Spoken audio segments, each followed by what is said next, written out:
Oi, gente! Tudo bem com vocês? O meu nome é Sandra e hoje eu vou falar um pouquinho para vocês sobre o que é a calorimetria. Bem, a calorimetria é um estudo do calor e suas medidas.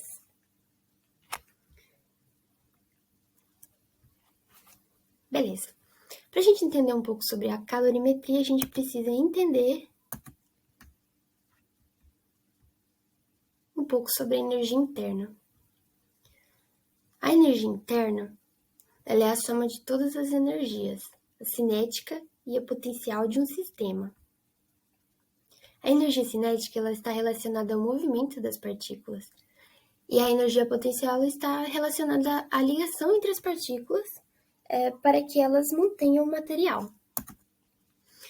Por exemplo, aqui, essas partículas que compõem esse material, elas possuem uma energia cinética associada a elas e elas possuem uma energia potencial associada a elas. Ou seja, elas têm um movimento e essas partículas também servem para unir esse material. Como a gente pode perceber aqui, essas partículas em vermelho estão mais movimentadas do que as partículas em azul. Então, o que acontece aqui? A energia cinética dessas partículas aqui está maior do que a energia cinética dessas partículas aqui em azul, devido a essa fonte de energia aqui. Beleza. Dado isso, a gente tem que entender o que é a temperatura. Bem, a temperatura é uma grandeza que mensura a energia cinética média das partículas em um sistema. Uma grandeza mede algo, e a temperatura ela é medida pelo termômetro. Quando a gente fala de média aqui, a gente deve pensar assim. Se a maior parte das partículas tiver uma energia cinética baixa, então a temperatura vai ser baixa. Se a maior parte das partículas tiver uma energia cinética alta, então a temperatura vai ser alta. Bem, o calor, ele é a transferência de energia devido a uma diferença de temperatura entre os sistemas. Essa é a definição do calor. E ele é dado em calorias ou em joules. Ou seja, uma caloria equivale a 4,186 joules. E o calor é quando a gente tem um corpo com maior temperatura emitindo energia para um corpo de menor temperatura. E o fluxo natural de energia é do corpo mais quente para o corpo mais frio. E o que acontece aqui equacionalmente é a T maior do que T', porque esse corpo está mais quente, então ele quem passa a energia para este outro corpo, T', numa outra determinada temperatura linha, no caso. Beleza. A capacidade térmica, ela é o quanto um corpo precisa receber ou perder de calor para variar 1 grau na sua temperatura. Ela é dada em calorias por grau Celsius e a sua equação é a capacidade térmica igual à quantidade de calor recebido ou perdido dividido pela sua variação na temperatura desse corpo no caso. Aqui a gente tem um desenho melhor. Aqui tem um corpo e ele recebe uma certa quantidade de calor e ele vai ter uma variação de temperatura. A capacidade térmica é o quanto de calor ele vai receber ou ceder, né? Também pode ser. E dividido pela variação da sua temperatura, porque ele vai variar provavelmente de temperatura, se ele recebeu uma quantidade de calor ou se ele cedeu uma quantidade de calor. Ok. Aqui a gente tem um exemplo. Ao fornecer 300 calorias de calor para um corpo, verifica-se como consequência uma variação de temperatura igual a 50 graus Celsius. Determinar então a capacidade térmica deste corpo. Aqui, fazendo um cálculo bem rápido, no caso o corpo, ele recebeu 300 calorias e já me disse que houve uma variação de 50 graus Celsius. Então, eu só pego isso e coloco na equação a quantidade de calor recebido pela variação da temperatura, que foi igual a 50. Então, 300 dividido por 50 vai dar 6 calorias por grau Celsius. Isso é muito importante. Colocar as unidades de medida certinhas. Beleza. Entendido isso, a gente tem que saber o que é o calor específico. O calor específico ele é a quantidade de calor necessário para que cada grama de uma substância sofra uma variação na sua temperatura correspondente a 1 grau. Ok. Aqui a gente tem que ela é dada em caloria grama grau Celsius. E essa equaçãozinha é dada pela capacidade térmica dividido pela massa. Para a gente entender um pouco melhor, a gente tem um exemplinho aqui. Para aquecer 500 gramas de certa substância, de 20 graus Celsius para 70 graus Celsius, foram necessárias 4.000 calorias. A capacidade térmica e o calor específico valem, respectivamente, quanto, né? Bom, como a gente sabe que a capacidade térmica é a quantidade de calor recebido ou cedido, né? Que no caso ele recebeu, né? Foram recebidas 40 calorias. Então, 40 não, 4.000, então vai ser 4.000, né? Dividido pela variação de temperatura, 70 menos 20, 50. Então, a gente acha que o valor da capacidade térmica, né? Porque primeiro a gente precisava achar a capacidade térmica para conseguir achar o calor específico, vai ser de 80 calorias por grau Celsius.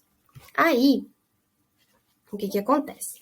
Disso, a gente só coloca na equação do calor específico e a gente já tem a massa, né, que é 500 gramas, e a gente consegue encontrar também o calor específico. Aqui também, novamente, falando da unidade de medida que é importante colocar. Bem, então o calor específico, ele é o quanto de calor eu preciso aplicar em 1 grama de um material para que ele varie sua temperatura em 1 grau. Aqui é importante bem frisar que é 1 grama de uma substância, por exemplo, o metal. 1 grama de metal é sempre com uma substância, né, que a gente utiliza o calor específico. Em uma substância que a gente utiliza o calor específico. E em 1 grama. Em grama. Beleza. Percebendo a diferença entre a capacidade térmica e o calor específico. O calor específico, ele é tabelado. A capacidade térmica, ela depende da quantidade de calor recebida ou cedida, né? E também da variação dessa temperatura. O calor específico, ele depende também da capacidade térmica. É importante dizer isso. E da massa, né? Da sua substância. Essa é a diferença entre o calor específico e a capacidade térmica. Porque dentro da equação do calor específico, a gente tem a capacidade térmica. É importante frisar isso. Ok. Bem, o calor sensível, ele é a quantidade de calor necessária para variar a temperatura de um corpo. O estado desse corpo é constante, ele não varia. Então, como a gente antes tinha falado que no calor específico ocorre em 1 grama de uma substância, aqui ocorre não em 1 grama de uma substância, mas em uma substância em si. Por exemplo, numa barra de metal. Uma barra de metal. Ela é feita de metal, obviamente. Tem substância de metal lá também. Só que ali ela pode ser a massa que você quiser, não precisa necessariamente ser 1 grama dessa substância. Então, ok.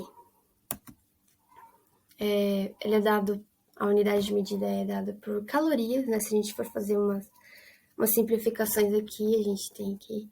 Isso simplifica com isso, com isso a gente tem calorias. Beleza, só para frisar que essas são as unidades de medidas do que está aqui. No caso aqui, essa equação é a equação do calor sensível, né? O calor é igual a massa vezes o calor específico. multiplicado pela sua variação da temperatura. Ou também pode ser pela capacidade térmica. Isso aqui é a capacidade térmica vezes a variação da temperatura. Então, o calor sensível, ele é o quanto de calor eu preciso aplicar no material para que ele varie a sua temperatura em 1 grau.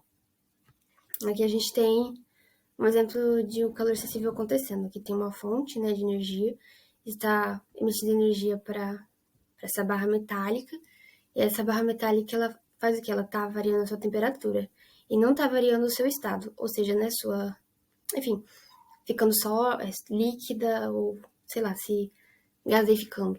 Então ela continua no mesmo estado, no estado que ela estava antes de receber a quantidade de calor.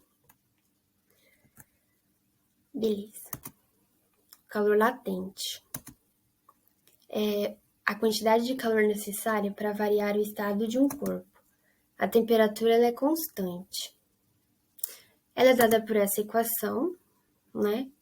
Que é igual a massa, quantidade de calor latente é igual a massa vezes o calor de latência. E ela é dada pela unidade de medida grama por caloria grama. Por grama. Grama multiplicado por caloria por grama. Isso aqui também vai resultar em caloria. Aqui nós temos um exemplo de que a quantidade de calor está totalmente sendo para a conversão do estado sólido para o líquido. Então, no caso aqui, se a gente tivesse... No caso aqui, tem, né? Uma fonte de energia aqui embaixo, e daí esse gelo ele tá recebendo essa energia, e com essa energia que ele está recebendo, ele está convertendo, né, seu estado, né? Seu estado de sólido para o líquido. Mas essa temperatura, ela se torna constante nesse momento em que ele está usando essa energia aí para mudar seu estado.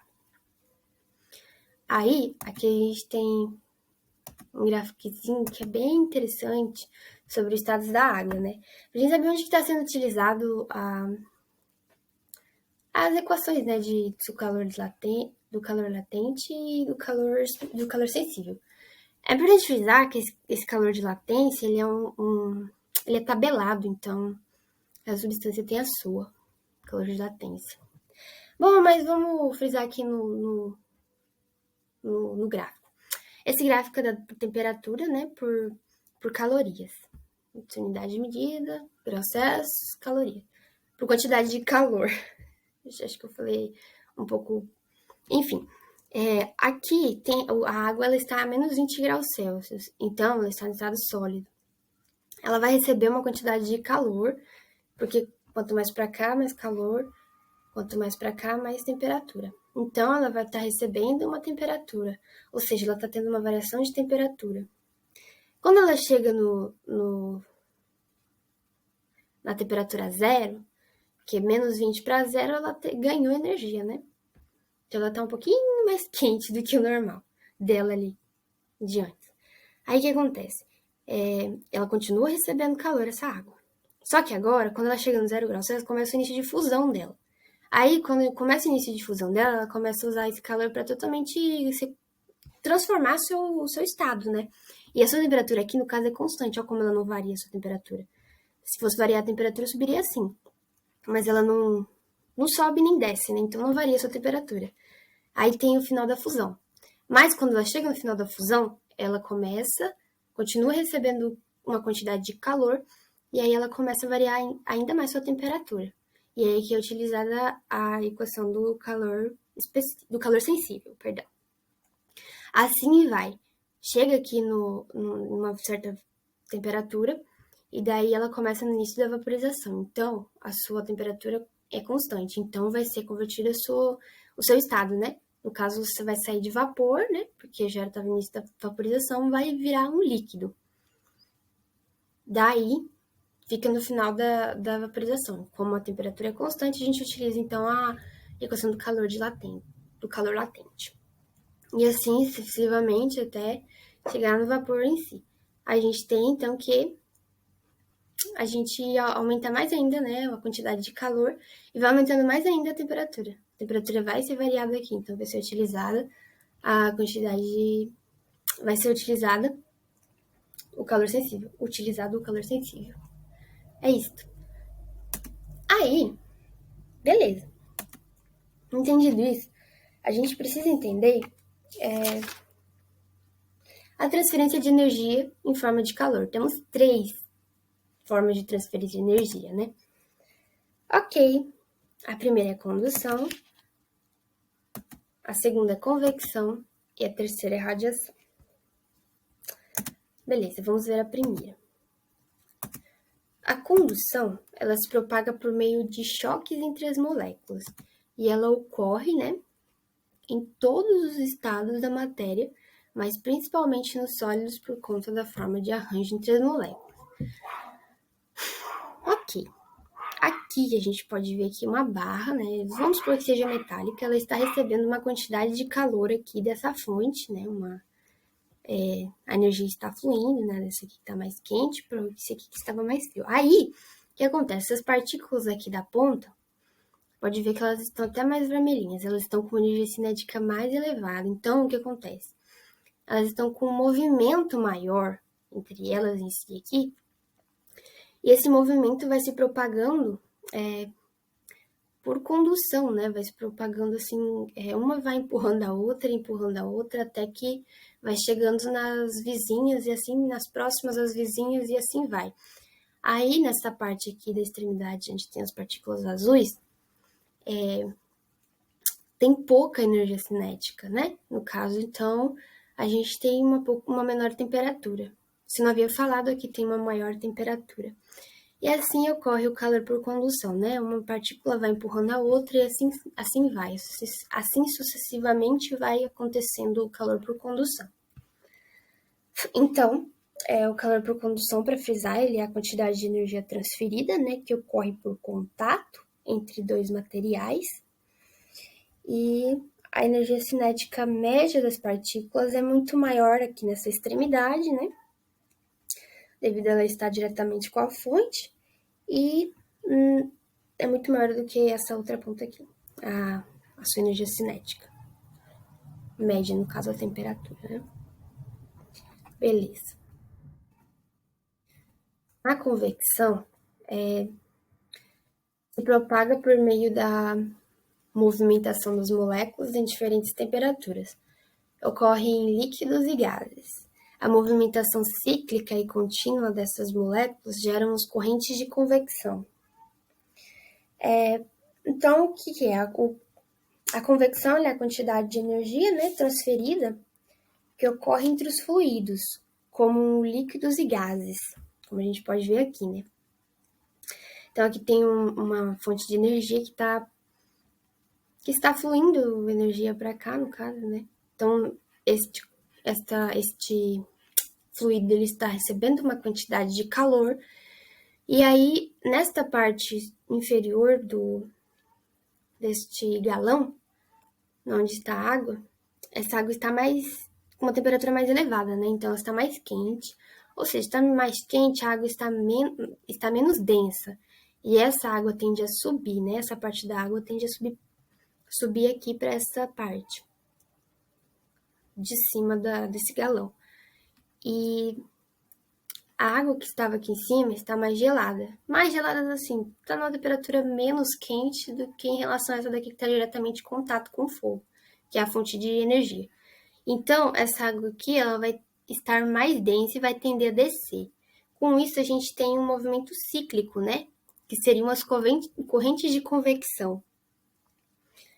E assim ocorre o calor por convecção, né? Que ocorre geralmente em fluidos, né? Que são gases ou líquidos. Geralmente ocorre na panela de pressão também, né? Quando a gente coloca lá alguma coisa para cozinhar, ocorre esse tipo de calor, né? Calor por convecção. As correntes marítimas também ocorrem, às vezes também. Na verdade, eu digo, quando eu falo as correntes de convecção, eu digo para vocês entenderem melhor como que ocorrem as correntes marítimas, mas não que ocorra, enfim, calor por lá em si. Mas tá, vamos para radiação.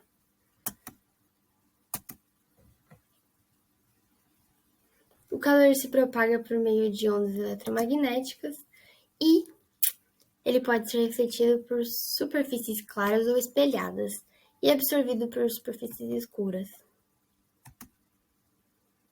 Beleza, então a radiação é a quantidade de energia transferida que ocorre no vácuo ou em meio material. Esta forma de transferência de energia ela pode ocorrer numa região com gás ou sem gás, com líquido ou sem líquido. É importante lembrar, né, que essa forma de transferir energia ela é fundamental para a nossa sobrevivência aqui na Terra, né, porque sem ela a gente não teria energia provinda do Sol, né, porque entre a Terra e o Sol a gente tem vácuo, então como é que, né, iria chegar a energia do Sol até a gente se a gente não tivesse essa forma de transferir energia por radiação, né? Então, era isso, gente. Muito obrigada pela atenção de vocês.